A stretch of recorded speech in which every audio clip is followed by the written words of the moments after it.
आप सभी को प्रभु यीशु मसीह के नाम में जय मसीह की। और आप सबको प्रभु की इस उपस्थिति में स्वागत करते हैं और विश्वास करते हैं कि आप सब भी प्रभु में बहुत आनंदित होंगे और अच्छे होंगे। आज के टॉपिक सरमन में आपके बीच में लेके आया हूँ कि प्रार्थना की शक्ति क्या है। पावर ऑफ प्रार्थना जब हम आत्मा और सच्चाई के साथ में करते हैं तो परमेश्वर हमारे प्रार्थनाओं को सुनता है और उत्तर देता है। इसके विषय हम बात करेंगे। याकूब की पत्री 5 अध्याय 13 वचन से लिखा है इस प्रकार से, यदि तुम में कोई दुखी हो तो प्रार्थना करे। प्रभु का वचन कहता है कि तुम में से कोई दुखी हो तो क्या करे? प्रार्थना करे, प्रे करे। यदि आनंदित हो तो, यदि आनंदित है तो वह स्तुति भजन गाए। अगर कोई आनंदित है तो क्या करे? स्तुति और भजन गाए। यदि तुम में से कोई रोगी हो तो कलीसिया के प्राचीनों को बुलाए और वे प्रभु के नाम से उस पर तेल मल कर उसके लिए प्रार्थना करे। अगर कोई रोगी है तो प्रभु का वचन कहता है कि वो प्राचीनों, जो कलीसिया के प्राचीन जो अगुए, उन्हें बुलाए और प्रभु के नाम से तेल मले और प्रार्थना करे। उनके लिए प्रार्थना किया जाए जो रोगी हैं। आगे वचन कहता है, और विश्वास की प्रार्थना के द्वारा रोगी बच जाएगा और प्रभु उसको उठाकर खड़ा करेगा। जब विश्वास के साथ प्रार्थना किया जाएगा उन रोगी के लिए तो परमेश्वर उनके प्रार्थनाओं को सुनेगा और उन्हें चंगा करेगा, उठा के खड़ा करेगा। आगे देखते हैं, लिखा है, और यदि उसने पाप भी किए हो तो उनके भी क्षमा हो जाएगी। अगर उन्होंने पाप किया है, पाप के कारण रोग आया है उनके बीच में, तो वो पाप भी परमेश्वर प्रभु क्षमा करेगा। और आगे लिखा, इसलिए तुम आपस में एक दूसरे के सामने अपने अपने पापों को मान लो और एक दूसरे के लिए प्रार्थना करो।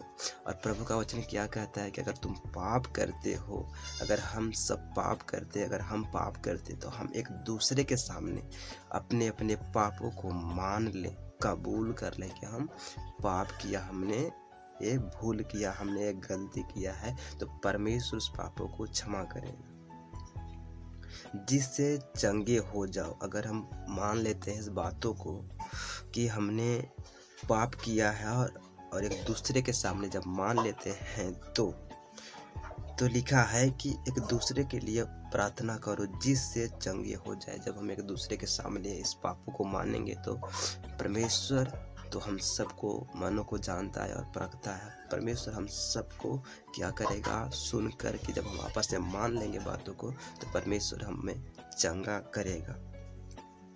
और लिखा है, धर्मी जन की प्रार्थना के प्रभाव से बहुत कुछ हो सकता है। जब हम धर्मी जन प्रार्थना करते हैं तो उनके प्रार्थनाओं के प्रभाव से बहुत कुछ हो सकता है।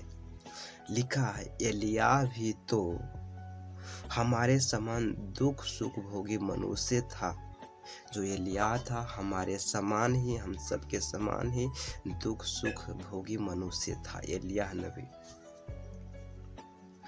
और उसने गिड़गिड़ाकर प्रार्थना की कि मेघ ना बरसे, और 3.5 वर्ष तक भूमि पर मेघ नहीं बरसा। जब उन्होंने गिड़गिड़ाकर प्रभु से प्रार्थना किया कि भूमि पर मेघ ना बरसे, वर्षा ना होए, तो 3.5 वर्षों तक, क्या वचन कहता है कि 3.5 वर्षों तक भूमि पर वर्षा ना हुआ, वर्षा नहीं हुई, मेघ ना बरसा। और वचन आगे लिखा है, फिर उसने प्रार्थना की तो आकाश से वर्षा हुई और भूमि फलवंत हुआ। प्रभु का वचन कहता है कि जब उन्होंने प्रार्थना किया फिर तब भूमि पर वर्षा हुआ और भूमि फलवंत हुआ। आगे वचन कहता है, हे मेरे भाइयों, यदि तुम में कोई सत्य के मार्ग से भटक जाए और कोई उसको फेर लाए, कोई अगर सत्य के मार्ग से भटक गया है और कोई उसे फेर लाए, तो वह यह जान ले कि कोई किसी भटके हुए के पापी को फेर लाएगा, वह एक प्राण को मृत्यु से बचाएगा। अगर कोई भटक जाता है और प्रभु के वचन जब वो सुनता है, कोई उसे सुनाता है परमेश्वर का वचन, और जो वचन को सुनकर वो उस पापों से फेर आते हैं, तो ये समझ लें कि वचन कहता है कि तो वह यह जान ले कि कोई किसी भटके हुए पापी को फेर लाएगा, वह एक प्राण को मृत्यु से बचाएगा और अनेक पापों पर पर्दा डालेगा। हालेलुया। सब सच में प्रभु के साथ में मिलकर हम सब आत्मा और सच्चाई के साथ जब प्रार्थना करते हैं, प्रे करते हैं, तो प्रभु हमारे प्रार्थनाओं को सुनता है और हमें उत्तर देता है। दानियल भी जब लगातार प्रभु के साथ में मिलकर 3 दिन में 3 बार उन्होंने प्रार्थना करते थे दानियल, और प्रार्थना के ही कारण परमेश्वर ने दानियल को शेर के मुंह से बचाया था, क्योंकि राजा ने यह नियम निकाला था कि 30 दिनों तक लोग हमें दंडवत करें, लेकिन परमेश्वर, वो दानियल परमेश्वर को दंडवत करते थे, परमेश्वर के आगे ही झुकते थे। जब पता चला दानियल को कि ये राजा ऐसे ऐसे नियम लगाया है, तो उन्होंने लगातार प्रभु के साथ में प्रार्थना करना स्टार्ट कर दिया। दिन में 3 बार उन्होंने प्रार्थना करना स्टार्ट किया। इसके पश्चात ही परमेश्वर ने, जब राजा के बातों को दानियल नहीं माने, पर राजा के आगे उन्होंने नहीं ठेवने टेका, जब उनके आगे नहीं ठेवने टेका, तो तब राजा क्या किया कि वो दानियल को शेर के मांदों में डलवा देता है, और वो दानियल प्रार्थना के ही कारण प्रभु उनके प्रार्थनाओं को सुनता है और दानियल को उस शेर के मुंह से बचाता है। तो सच में ये प्रार्थना की पावर है।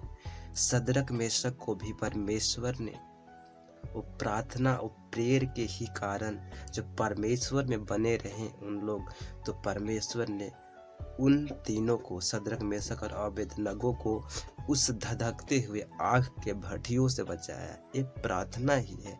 जब हम प्रार्थना करते हैं एक मन होकर, एक चित होकर, और हम एक आशा के साथ में प्रार्थना करते, विश्वास के साथ में करते हैं, तो परमेश्वर हमारे प्रार्थनाओं को सुनता है और हम सबको उत्तर देता है। आप सब भी प्रभु परमेश्वर के साथ में होकर प्रार्थना करिए।